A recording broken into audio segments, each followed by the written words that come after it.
computer. Okay, I think you all have to hit the yes button. You're okay with that? Okay, let me just go back a step since we started recording. We're describing the allness of creation and the distinction between the planes of spirit and the planes of mater, which are the masculine, feminine polarity, the alpha, omega aspects of the wholeness of oneness. And we're talking about father as spirit and mother as mater, and we're noticing nobody ever said father nature. It's always mother nature. It's always mother earth. It's the divine feminine, mater. And we as mortals are inhabiting the physical realm of mater. And the masters have given us distinctions of 4 major energy gradients or force fields that are described symbolically as fire, air, water, and earth, which we notice in astrology. We see fire signs, air signs, earth signs, water signs. And it's not meant to be specifically literal descriptions. Fire, air, water, and earth are symbolic descriptions that deal with energy density, or shall I say fineness of vibration. And so the highest vibrating frequency in those 4 is fire, and the lowest vibrating frequency is earth. And the other terminology that's associated with fire, air, water, and earth is the etheric plane, the mental plane, the emotional or astral plane, and the physical plane. All 4 of those vibrating force fields are interpenetrating, and they form the matter cosmos. And there are gradations and subdivisions in atomic structure and all the rest of that. But in the most general look at the vibratory frequencies, there's 4 major interpenetrating forces. The etheric plane, which is the plane of fire, is the plane of memory.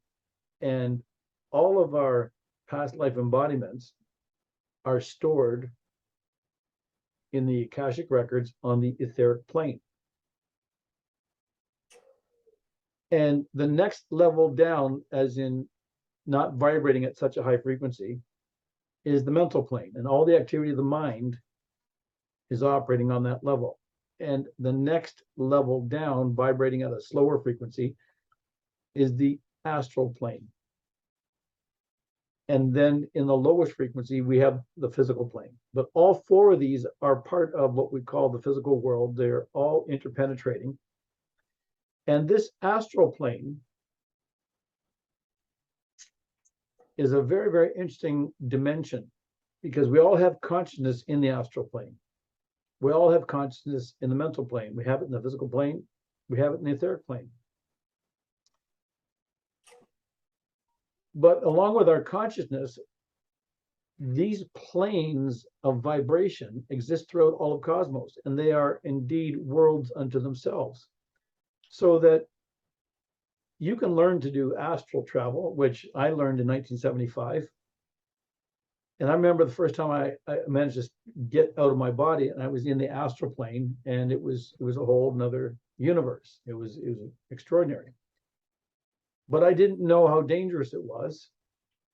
And I didn't know about the etheric plane at that time. And what I know today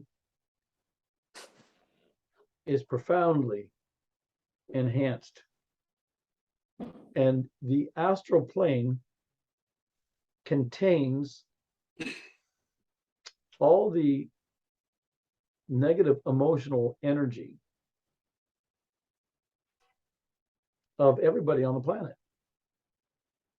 All the anger, all the hatred, all the pain and sorrow and grief, is all part of the astral plane, and so much more. It's also been polluted by other forces of darkness. And the masters describe the astral plane literally as a sewer. And it is just filled with the most horrific vibrations. And so if somebody today were to speak to me about wanting to learn to do astral travel, I would caution strongly against it. There are much better places that one could explore.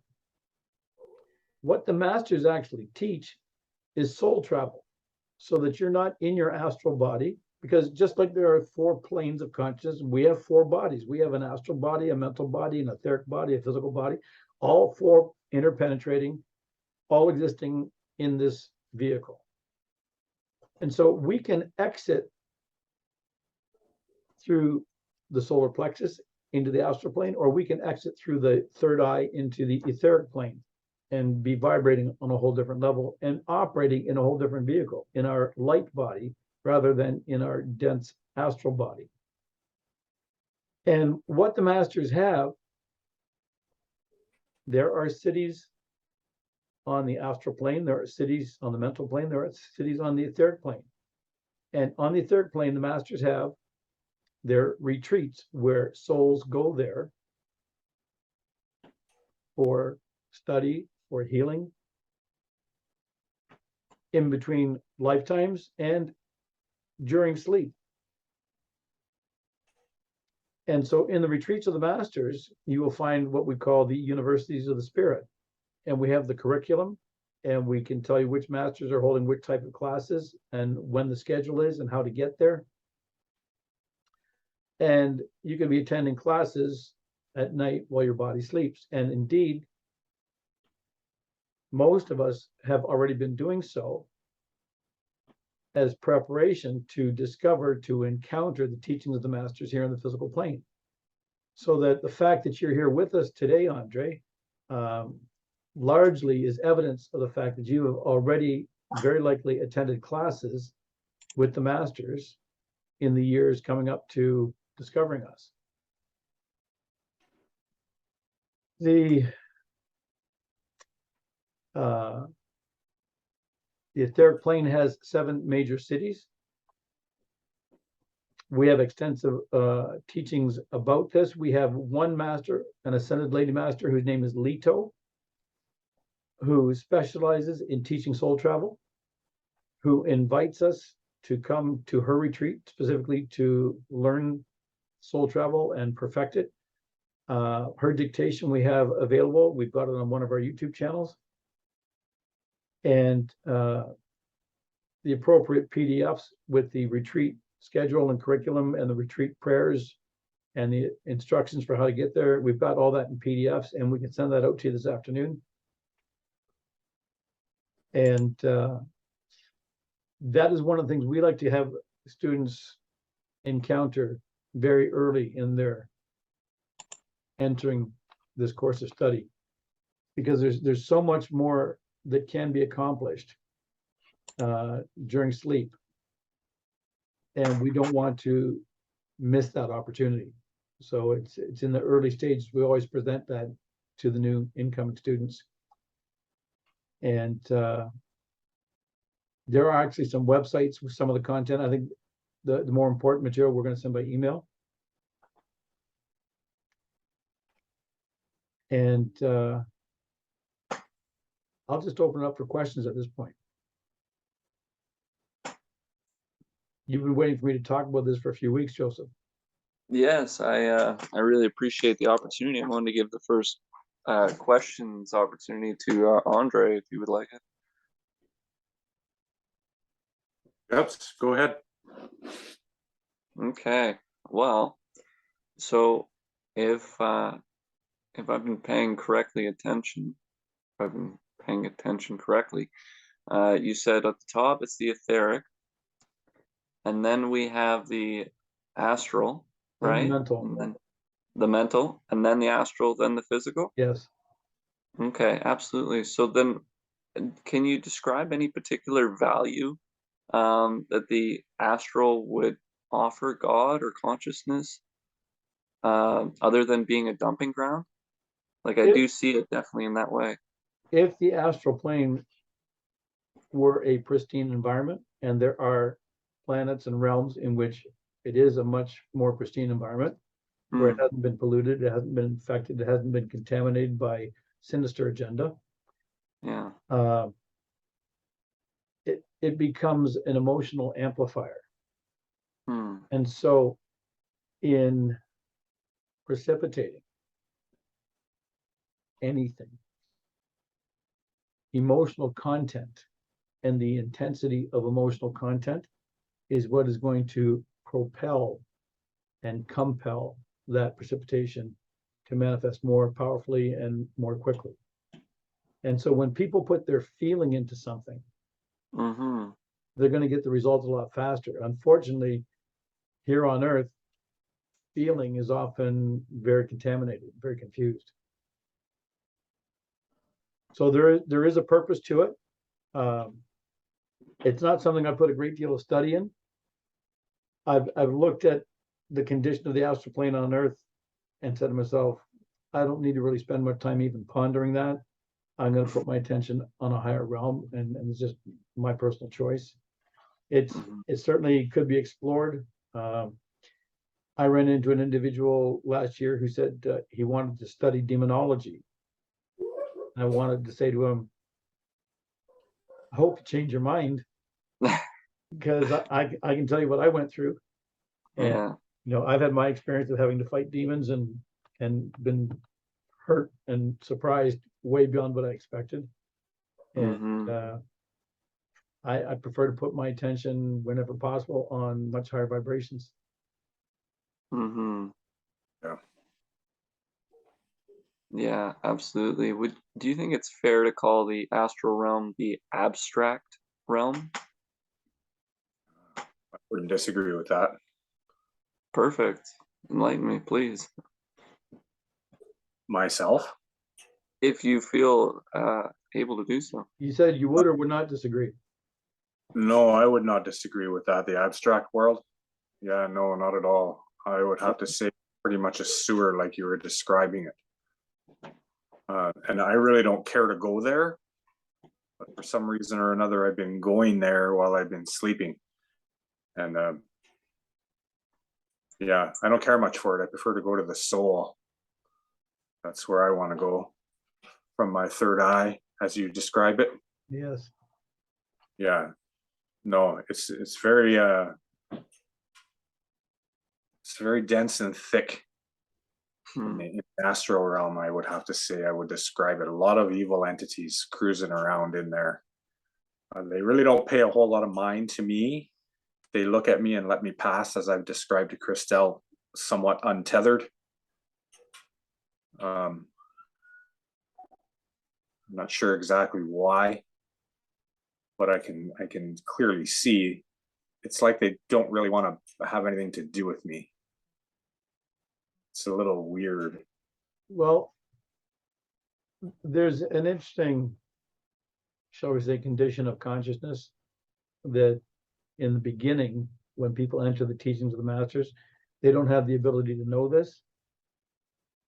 And it really has to do with who you are. And so most of us have the experience of who we are as the conglomerate of all the memories of this particular embodiment. But who were you before this embodiment? Mm-hmm. And the masters tell us that many of us were highly advanced beings beyond what we can conceive in this condition of consciousness. And so that, shall we say, immensity of character, of attainment, of individuality, that immensity that is not necessarily visible or knowable by us in this level of consciousness is often readily apparent to those inhabiting other dimensions. And so you may be someone they're absolutely terrified of. and you don't know why. And it may have to do with some previous attainment. Yeah. And it may have to do with the fact that you're approaching the path of ascension and you just found the masters, and or you were within a few years of finding the masters, you were on the way to find the masters, but you contain this immensity of being that is powerful and profound and rather frightening to those of lesser attainment who are observing it. Well, I think you're hitting it on the nail there. I can feel it. In past golden ages, when we lived here on Earth and other planets and other systems of worlds that we inhabited millions of years ago, we were different beings. We wouldn't recognize today what we were then, and we have to rediscover and reclaim that lost heritage as part of the path of perfecting ourselves and becoming an ascended master, which is what we're here to do. We are here to become ascended masters. And we wandered a long way from the source.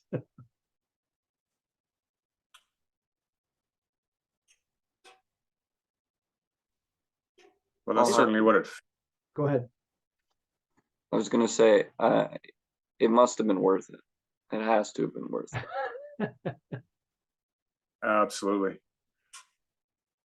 Saint Germain has told us that here on Earth, in the physical dimension, there are other vibratory realms that are just as physical as the one that we are experiencing.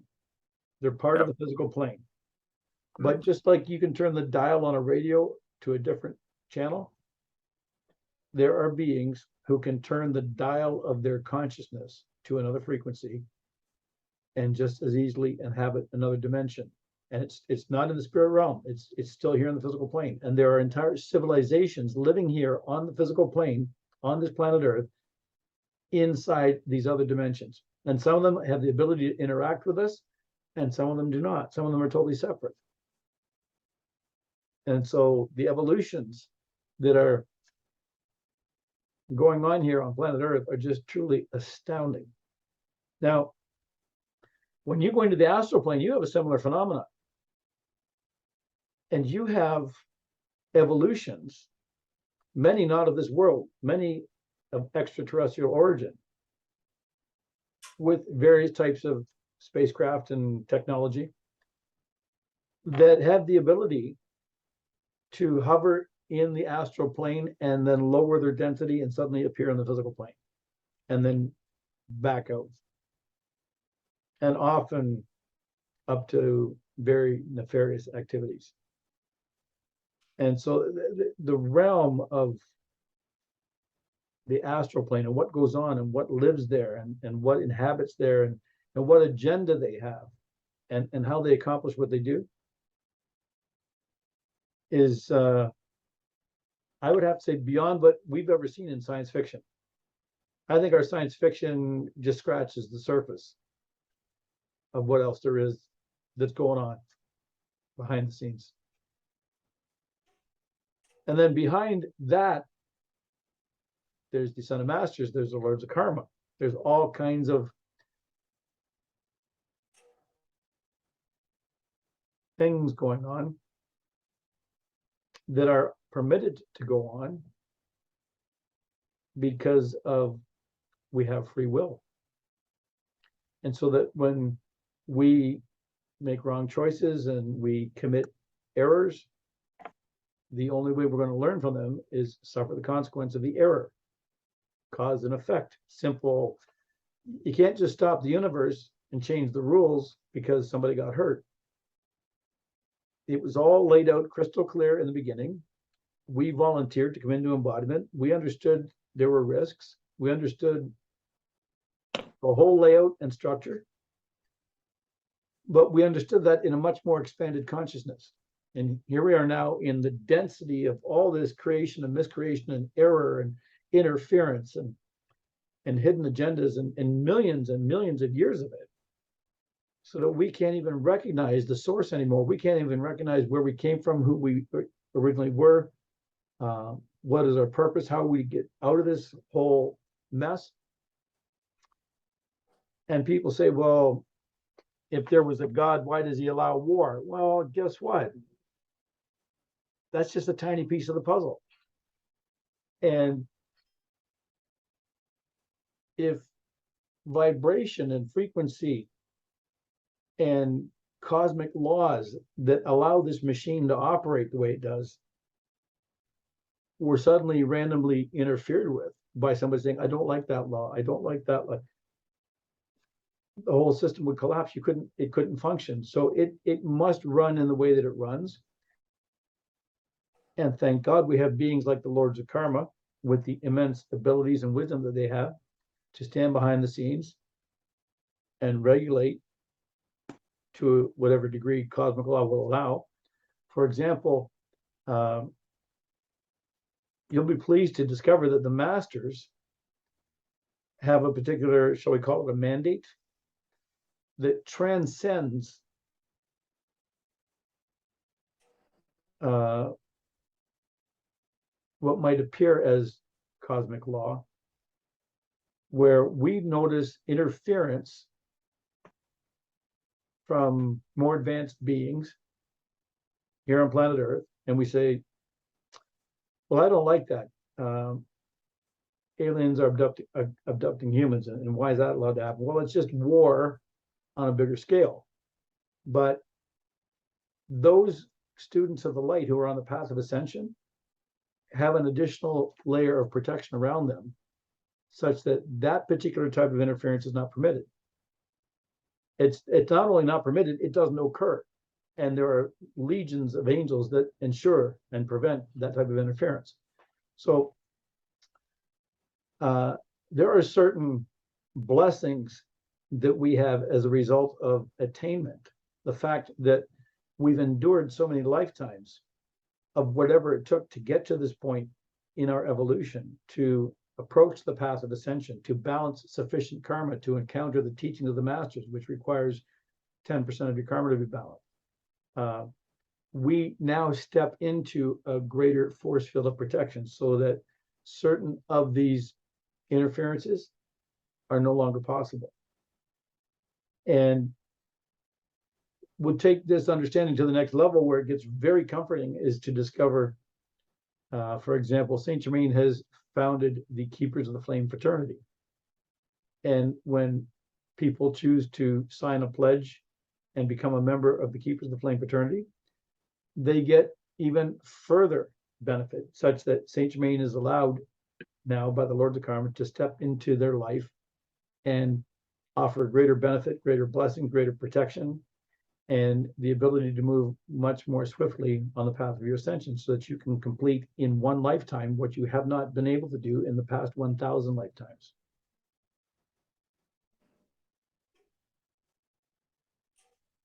We are blessed beyond what we know in terms of what we have access to.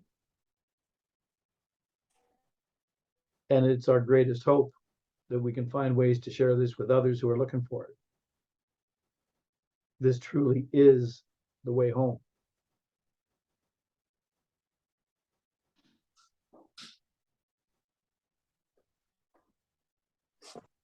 Feels closer every day. It's a very complex equation. It can be a conversation that goes on for days and weeks and months about what's going on in the world. But at the end of the day, be comforted in the knowledge that the masters know everything. They see everything on their computers. They calculate karma down to the square inch.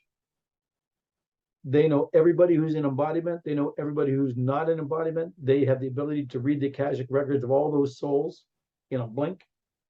And in their computers and their calculations, they've got everything figured out. In the retreat of the Son of Master Cusco at Vidi Levu, there are teams of ascended master scientists who work with the planetary energies to keep the planet in its orbit, to keep it in its balance, to keep it from going too far off track that it would not be able to sustain life anymore. And then there are legions, in the billions and billions, billions of legions of angels in thousands of different offices of hierarchy that are all at work bolstering the efforts to enhance life on planet Earth. So in the midst of all the opposition that people encounter and all the doom and gloom and all the negatives that they experience, it's important to know that there are such extraordinary forces of light that are truly unlimited, and that God has our back in ways we couldn't imagine. And what we do in sharing the teachings and putting people through the intro process, we teach them profound spiritual science, tools and techniques the masters have given us, and we demonstrate how they work.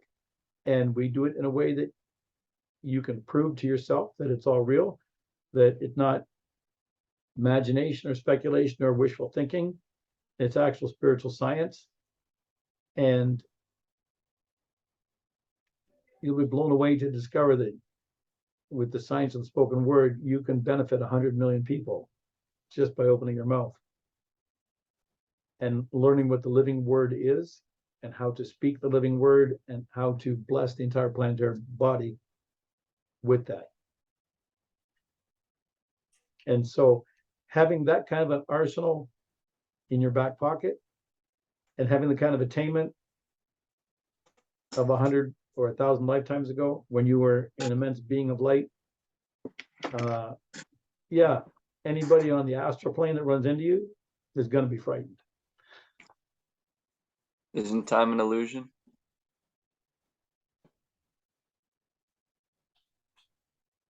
If time's an illusion, then we still are that being of light.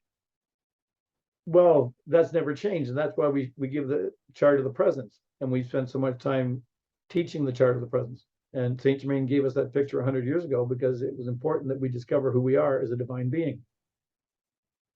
We are an absolutely divine being of immense attainment and unlimited potential. We are an individualization of the one being that is, and that's God. Mm-hmm. And Great one with job. God is the majority. You don't mess with that. Wouldn't want to. No. No, time is only relevant when measured, right? Mm-hmm. Oh. Yeah. It is an illusion for sure. Yeah, I think there's a lot of value in the idea that the brightest lights are found in the darkest of places. Yeah. Like when we look at the history of humanity and the being that Jesus was, it's a really dark time. He's a really light being, you know, it just makes sense. And likewise, there's a lot of horrible things that happen on this planet. But that's where this beautiful ascension for Earth has the opportunity. That,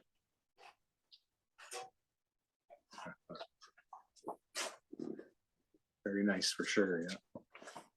Mm-hmm.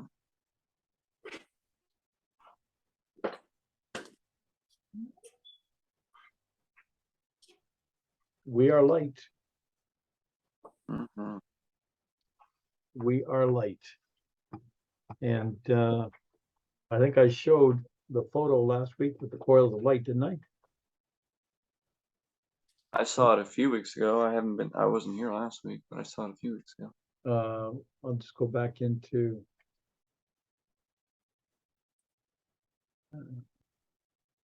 Oh yeah, you did show that, yeah.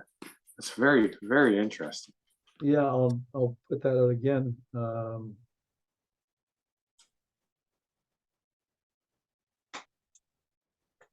Probably Lux Fiat Class 1. There we go. Slideshow from the beginning. Do the screen share. The first one we showed is Mother, the messenger for the Son of Masters of the Great White Brotherhood, during a dictation by Archangel Michael. And we can see the marble altar right through. Her mother is transparent. She's so filled with light. This is an actual photograph from around 1985, way before Photoshop ever existed. Original, authentic photograph. We look at the picture frame here around the chart of the Am Presence, and at the bottom of the frame, if you look closely, you can see the frame right through Mother's shoulders. Mother is transparent. She is completely light. And then we have the light visualization exercise that's given in the 4 pillars. Sun Master Dwell Cool requests that we do this exercise, which involves visualizing a coil of light that has 33 coils, beginning at the point directly in front of the individual. If you were standing on the dial of a clock and that was the 12 o'clock line going around the clock this way, clockwise spirals, 33 spirals of light. And here's a photograph of Alice Bosco 6 years before her ascension. And we can see the coils of light. There's Alice standing in the middle of it. And there's the coils of light, exactly as the master said they would be if we did the exercise. So there's somebody who did her homework, clearly. And she made her ascension 6 years later. This photograph was taken outside of a church. I think it was in Minneapolis.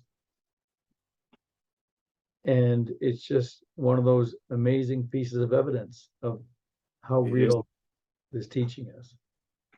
Sorry, I do need to clarify, Michael. Did you say that the tube of, you're supposed to visualize it around yourself or in front of yourself? This would be encircling around. So here you see that line of the individual in light blue here. So oh yeah, perfect. I just see that now. It's a little bit subtle. That's in book 4 of the 4 pillars. The book is the Intermediate Studies of the Human Aura by Sun Master Dwell Cool. And in the color plates in the center of the book, there's this picture and there's this little paragraph where Dwell Cool is telling us that by doing the exercises in the previous 7 chapters, we are building this coil of light in our aura. And many people read the book and don't do the exercises. But if you do the exercises, this is what happens. And the photo with Alice Bosco is the evidence of, yeah, that actually happens. And so this particular exercise involves visualization, so that you would be sitting quietly with your eyes closed and holding this image in your mind of a coil of light going around you. And what people don't know, when you talk about the third eye and you talk about clairvoyance, people often think in a very limited capacity that the third eye is an organ of perception, that when your third eye opens, you can see into other dimensions. That's very true. Mm. But when we look at the third eye chakra, and I'm going to just take a minute and get that for you so that you can see it in Master's Pictures, chakras, third eye, share the screen. There you go. There's the third eye chakra. It has 96 petals. It opens up like a lotus flower. And you can see they're arranged in rings. And if you count all of them, you'll get 96. So there's an immense science to the energy flow through the 96 petals. And it would be a PhD university study just to learn this chakra. It is so much more than an organ of perception. It also functions with the capacity of projecting, so that an image that's held in the mind will be projected out through the third eye into the world.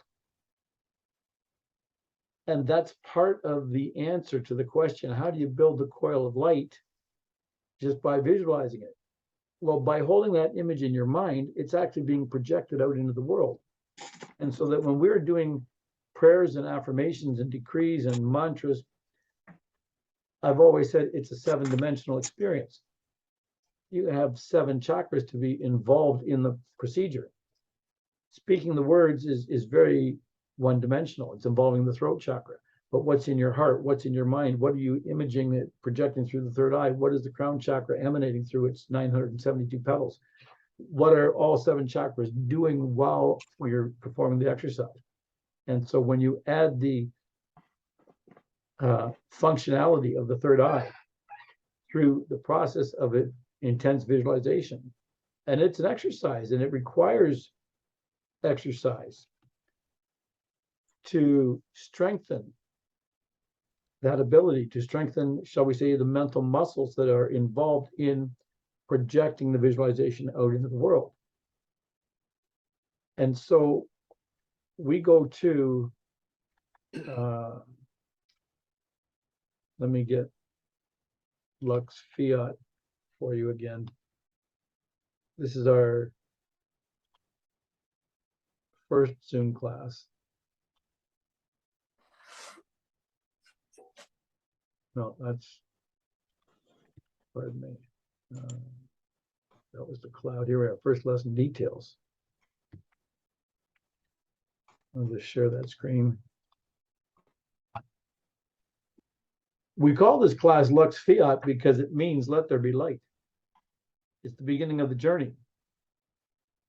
We are light, and the masters want us to study light. So here we're talking about the book Unveiled Mysteries, which you're just reading right now, Andre. Mm-hmm. When you get to page 11, you're going to find Saint Germain's 3-step meditation. Yes. And the 3-step meditation involves the visualization of light around oneself. When I was first introduced to this, the gentleman who trained me said it was required of me to do this for 20 minutes twice a day. And I did the 3-step meditation every morning and every night for 20 minutes for 5 months. And during that time, I honestly could not say that I noticed that anything had changed. I couldn't tell you that I gained any proficiency. I found it very difficult to do. But 5 years later, I can tell you that I know that I benefited profoundly from it, as evidenced by work I did with precipitation and vision boards and exercising involving visualization, where I didn't need 20 minutes. I could do it in 20 seconds and accomplish the result that I was looking for. We also show you page 71 of the Science of the Spoken Word, where we find the Ascended Master Kuthumi talking about his exercise for the strengthening of the aura.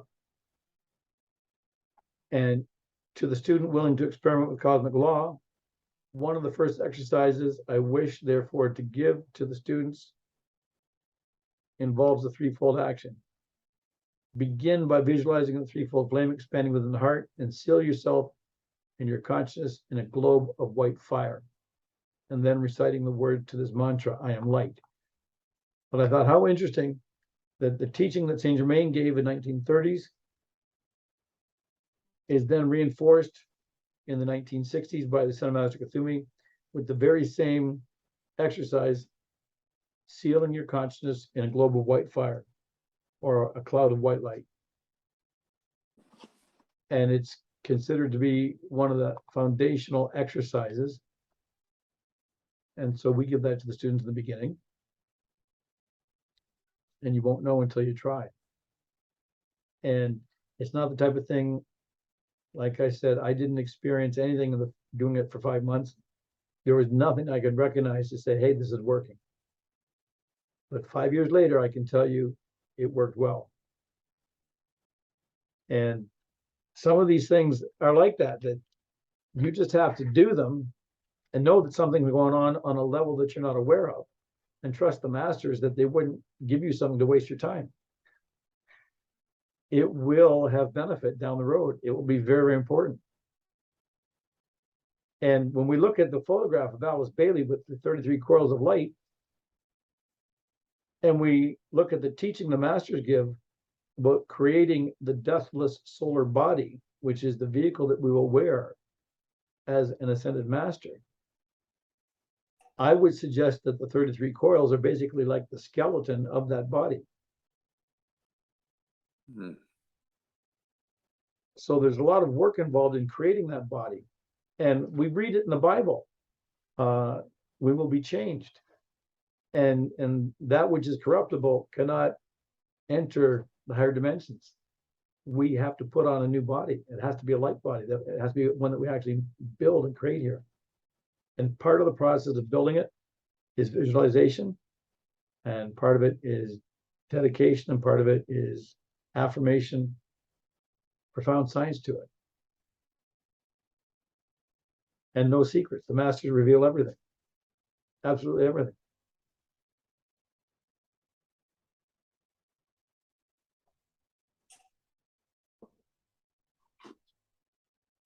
What a wonderful place to be. Yeah, I won't disagree with that.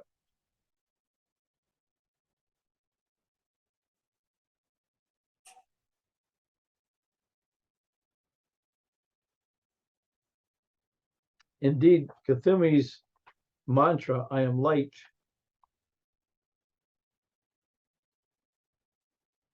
is also a song. I am light, glowing light, radiating light, intensified light. God consumes my darkness, transmuting it into light. This day I am a focus of the central sun. Flowing through me is a crystal river, a living fountain of light that can never be qualified by human thought and feeling. I am an outpost of the divine. Such darkness as has used me is swallowed up by the mighty river of light which I am. I am, I am, I am light. I live, I live, I live in light. I am light's fullest dimension. I am light's purest intention. I am light, light, light, flooding the world everywhere I move, blessing, strengthening, and conveying the purpose of the kingdom of heaven. That's a very powerful mantra to give. And it's one amazing song. It's song number 1 in our songbook. And the music was written by the Son of Master Kathumi. And we have a description of Kathumi's organ in Shigats in Tibet.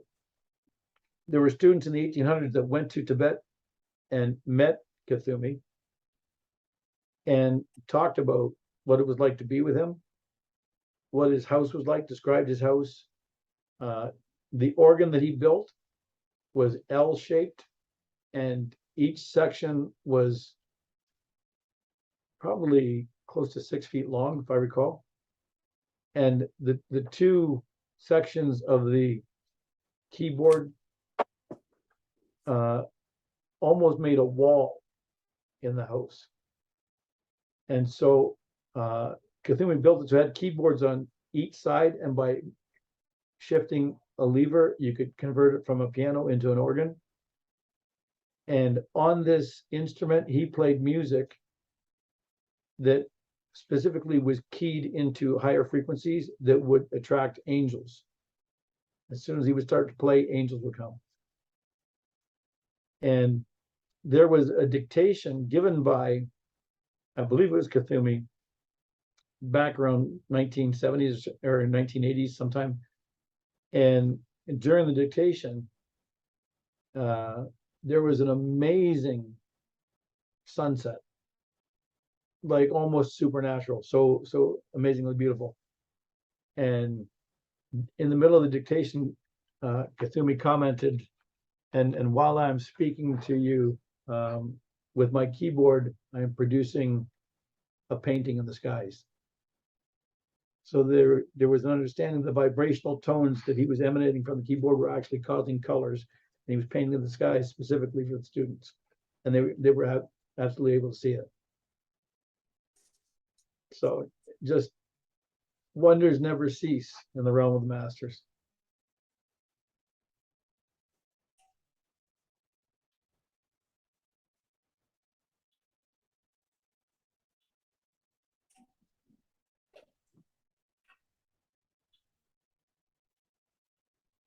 I'm wondering if we've covered enough for one afternoon. It's your discretion. I can hang out, but we'll see you tomorrow. So that's another big day. No, I have the time. I'm certainly open for questions. I don't have anything else further prepared to really speak about. Don't want to go too Yeah. deep. I want Andre to actually go through the intro videos first. Everything Lost sort of the- builds upon that. I will get on this today. Duly motivated now. Really motivated. Yes, absolutely. Wonderful. Yeah, I enjoy listening to you talking about this stuff. It's right down my alley. I'm glad we got this one recorded. I'll put it up on the YouTube channel. Awesome. Thank you so much.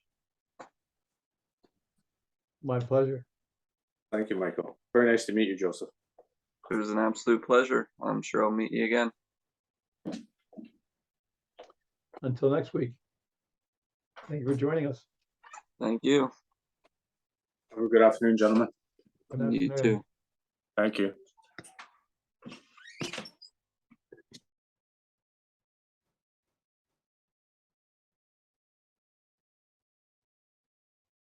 You still there, Deb?